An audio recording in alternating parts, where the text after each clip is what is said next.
Nakatuhog pa sa bakal na bakod ang kaliwang braso ng binatilyong yan nang respondihan ng mga bumbero sa barangay Calamba, Cebu City. Kinailangang putulin ng grills para matanggal ang 12 anyos na lalaki. Ayon sa ilang nakasaksi, naglalaro siya ng sipa nang lumipad ang kanyang sapatos sa bubong ng kapitbahay. Nang kunin ng sapatos, nadulas siya at sumabit sa bakal. Mabuti na ang kanyang lagay matapos operahan. Isang insidente sa Cebu City ang nagpaalala na hindi dapat ino-overload ang mga elevator. 18 estudyante ang natrap sa elevator na para lamang sa 10.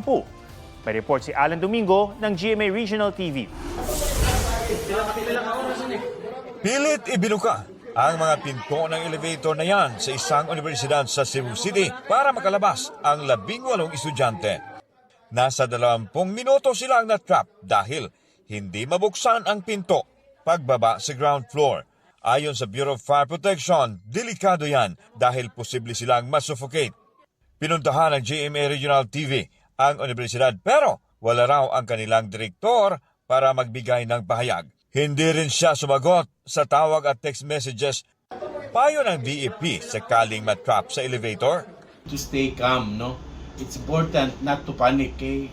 Kung magpanik ta, mahutdan dayon taog hangin. Posible nga makulaps ta. Press the alarm button para makatabang taog makapangayon at tabang.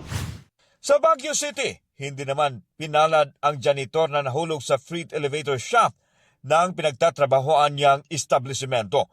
Ayon sa kaanak ni Ruben Isguera, sasakay sana ito ng freight elevator para magtapon ng basura. Nakailaw daw ang sinyales na pwedeng gamitin ang elevator pero pagbukas ng pinto, wala ang apakan. Nahulog siya mula sa ikatlong palapag.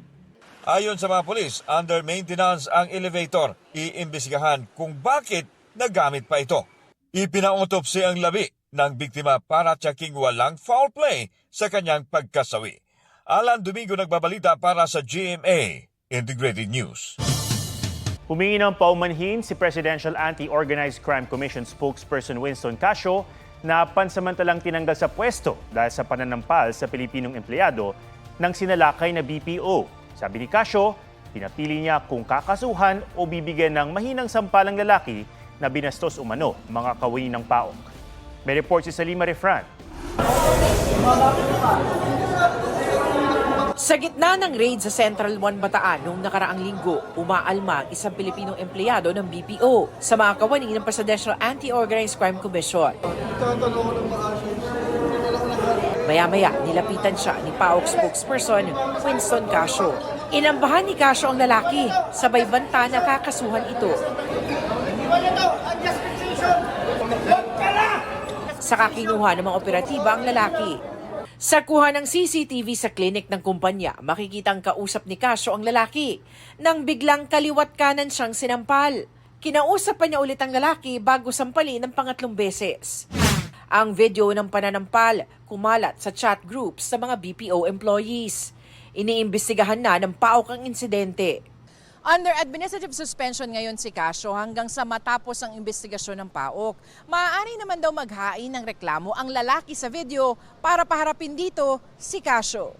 Hindi mo pwedeng basta-basta pagbubuhatan ng kamay ang isang tao dahil nagmura siya. Para sa akin, hindi mo pwedeng ituwid ng isang pagkakamali yung isang maling bagay. Nagsumite na ng paliwanag si Casio sa komisyon. Sa panayam ng Super Radyo DZBB, inamin niya ang kanyang pagkakamali. Nadala raw siya ng emosyon matapos umanong murahin ng lalaki ang mga kawani ng PAOK. This is a legitimate operation. Nung dinirty finger mo kami, ang dinirty finger mo is the Presidential Anti-Organized Crime Commission. The Presidential Commission headed by the President of the Republic of the Philippines. Sabi ko naman doon sa tao, sa Filipino, pare, mahinang mag-asawang sampal na lang para hindi ka na namin kasuhan. Willing ka ba doon? Unjust fixation or mahinang mag-asawang sampal? Pero at the end of the day, I still apologize. That is erroneous on my part. Dapat po, inuloy ko na lang yung kaso. Patuloy na kinukuha ng GMA Integrated News ang panig ng Central 1 Bataan. Salima Refra, nagbabalita para sa GMA Integrated News. Nag-viral ang video ng isang babae na tumayo sa parking slot para ireserba ito para sa paparating niyang mga kaanak. Binatikos ang babae na may hiling ngayon sa netizens. May report si Katrina Son.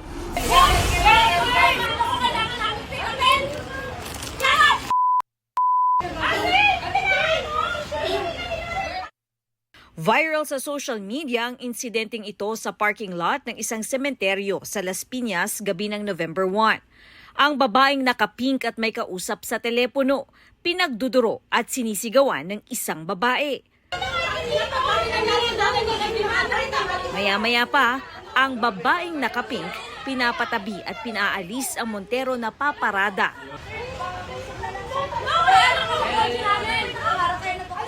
Tuloy ang pagtatalo kahit na may dumating na tila parking attendant.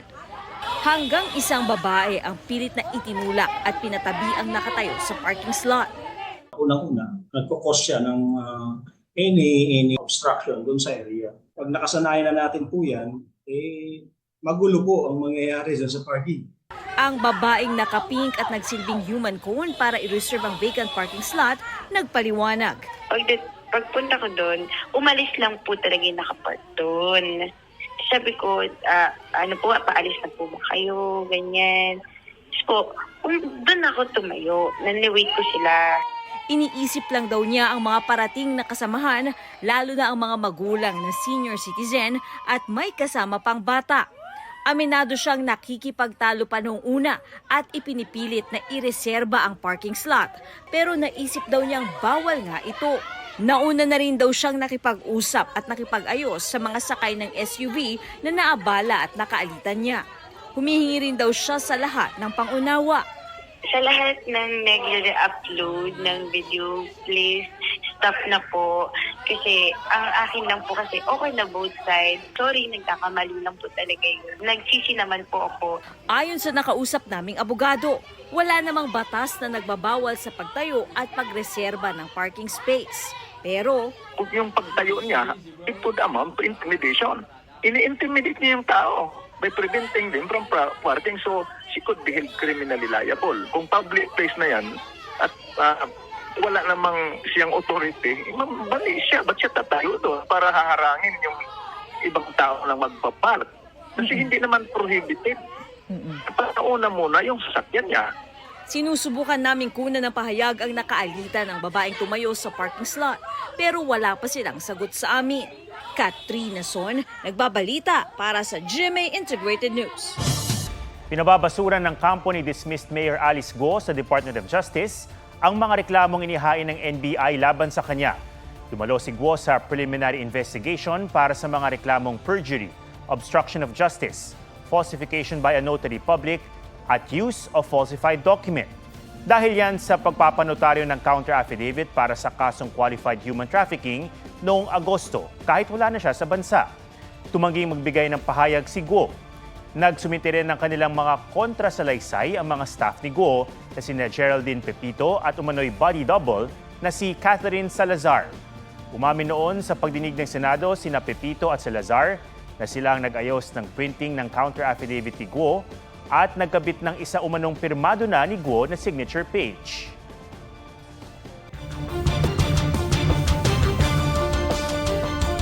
Na-videohan pa na nagdodroga ang isang lalaki habang nagbabantay ng bata, kaya isinuplong ng kanyang mismong mga kaanak.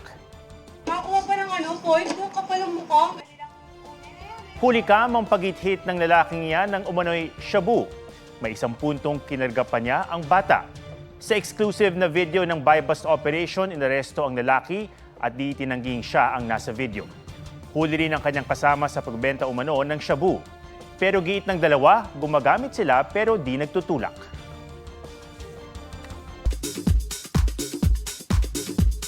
Malalim ang kwentuhan ng GMA Integrated News with Hello Love Again stars Alden Richards at Catherine Bernardo. Ngayon parang vino-value ko sobra yung time ko for myself. Important pala for me yung personal life ko. Like the Kath behind the camera, I need to keep that person alive. So that this Kath that you see on cam, hindi mako-consume tong Kath behind the camera. Naging mas malalim na rin daw ang kanilang friendship. Hindi ako nahihiyang magtanong sa kanya. Like, hindi ko kailangan i-filter yung mga questions ko because I know na hindi siya ma-offend. Na pareho raw nilang pinapahalagahan. Kahit matagal kaming hindi nakita-kita, And sometimes if we missed out on communications at times, when we see each other, parang walang nagbago. After mag-trend at magkaroon ng reputation as ultimate kahawig ni Taylor Swift, So Taylor has very distinct lips. na-reveal na ang secret. Tissue lang pala. So we needed that. Ang delicate at enchanting process, ipinagpapasalamat din ni Rian sa kanyang glam team. Nelson Canlas nagbabalita para sa GMA Integrated News.